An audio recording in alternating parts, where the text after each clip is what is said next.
Yeah. Family, y'all. Just keep it tight, keep it tight, keep it tight. All right.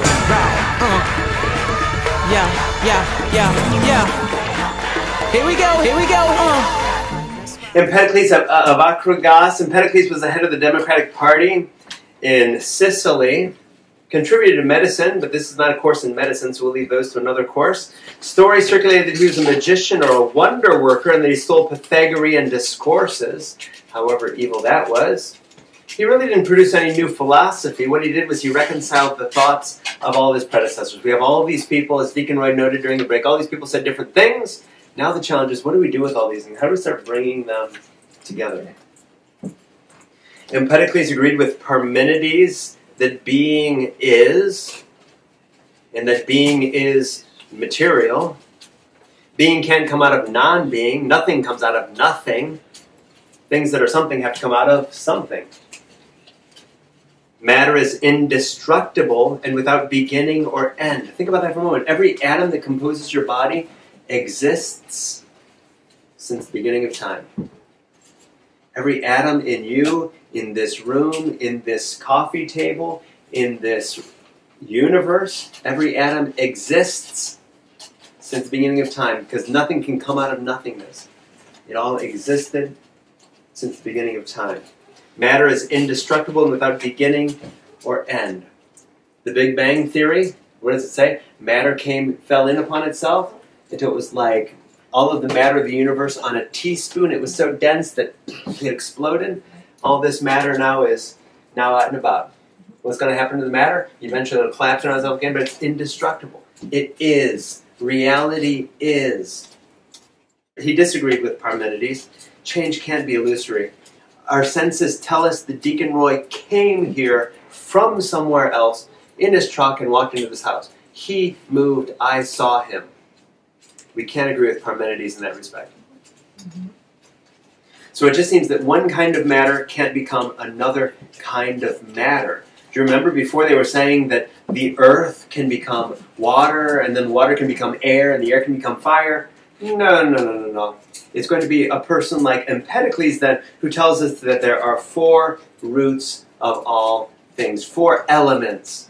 What are those four elements? Earth, air, fire. Earth, water, air, fire, whatever order we want to put them in. It's not that one becomes the other. Those are the four basic elements. Empedocles is the first to tell us that. They don't become one another. They don't come into being or pass away. They always are. They always have been. Those elements always have existed. All other objects come into being through a mingling of these elements. So what is the human being? But a mixture of earth, air, water, and fire. When the human being ceases to exist, what happens? The elements are simply separated. It goes back to that belief that we heard from another, right? How it is that Heraclitus believed that when you die, what happens? Oh, the fire went out. The earth and the water is still there. Fire went out. Separation of elements. But now take it a step further. What brings the elements together in this world? Love. Ooh, Christians are going to love that concept, right? What brought everything together in this world? Love. What separates elements? Hatred or strife. Interesting how it is that we're taking these things that we have as human beings, things like love and hate, and we're personifying the elements of the universe.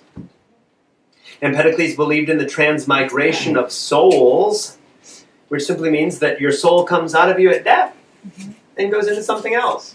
Good news for you. You don't die. Empedocles said, "For I have already been in the past. I've been a boy. I've been a girl. I've been a shrub. I've been a bird. I've been a fish which lives in the sea. I've been all those things before." Reincarnation, they call it in the Eastern world. What did Karl Rahner say about reincarnation? He was the Catholic theologian that lived from 1904 to 1984 in Germany. He was studying Eastern religions, and he came to the conclusion that reincarnation is a theological non-impossibility. Reincarnation. So it's not impossible. Reincarnation is a theological non-impossibility. He didn't say it's possible. No, but he didn't say it was. He said it's a But he theological definitely never said it isn't, that it wasn't possible. It is definitely not Impossible. impossible. Yeah. So it could happen. Good news. Good news when you shake off this mortal coil, right? Yeah. Just be careful before you jump into the yelping dog. I wonder if I want to come back to Sydney. There you go. She's already got us hold up. Anaxagoras. So now we're within the 500 years within Jesus' time, and now we're really preparing ourselves now for Socrates and Plato and Aristotle. So Anaxagoras then was the first philosopher to settle in Athens, which is significant. All these other people had ideas, but none of them was in Athens. Now that we have the first person settling in Athens, he's going to gather some people around him. They're going to come to class. They're going to starting their own schools, and pretty soon Athens is going to become the center of philosophy. He agreed with Empedocles that nothing comes into being or passes away, but there's a mingling and a separation of things which are. So all of the atoms that exist in the world today, they have always existed. Always. In the beginning, all particles were mingled together, infinite in number and smallness. Infinite in number. How many atoms are in this universe? Infinite. In everything, there's a portion of everything. In you, there's a portion of everything else in this universe. Everything that's come before you during these 10 plus or minus 5 billion years, right? There's a portion of the stars and all of the intergalactic bodies and everything else in you. And everything is a portion of everything, but the whole object gets its name from the particles that predominate. So he's trying to, and Anaxagoras is really trying to think about how, okay, a body decays in the yard, right? Forgot to bury the body. It just decayed in the yard. The flesh became part of the grass. Interesting. So how interesting that flesh becomes grass and grass comes out of flesh. So one is the other, but what happens is in the grass particles predominate, and in the flesh particles not predominate. But why, how can the one go into the other? Because they're comprised of the same particles. Everything is in everything else. The flesh is in the grass is in the flesh.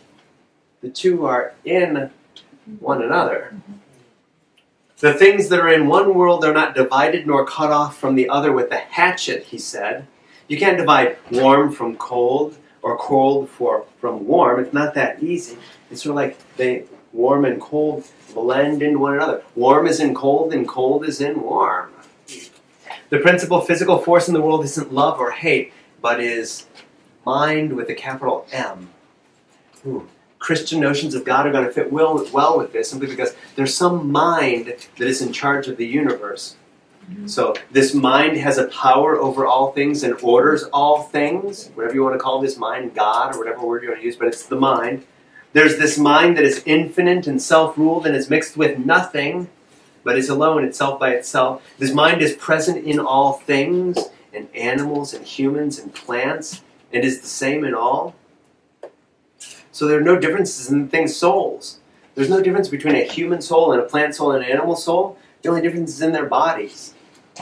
Transmigration of souls. The soul simply jumps out into another thing.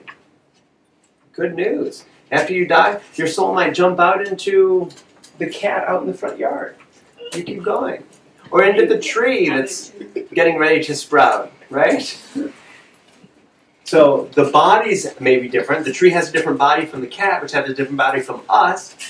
But it's the transmigration of souls that they were believing in. The mind doesn't create matter. Matter is eternal. And so anything that Anaxagoras couldn't explain, he's going to use the mind, with a capital M, to explain it. Not your mind or our mind. The mind with a capital M explains all that is responsible for all that exists. So Anaxagoras points to this principle of greatest importance, this mind with a capital M. For him, the mind is it. Christians are going to call that mind God.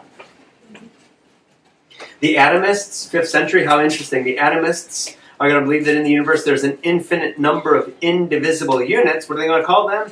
Atoms. Interesting. They move in the void and are too small to be seen. How fascinating. So the atoms, we're going to believe that these atoms are comprised principally of air, such that it could be like just like a proton in air. What does modern day science tell us? That the atomists are onto something. It's just these atoms existing in space, these protons and neutrons and electrons buzzing in space, which makes us who we are. Every particle of being comes from atoms. Similar atoms are brought together into groups. Chemistry tells us that. Innumerable worlds arise from the collision of infinite atoms moving in the void.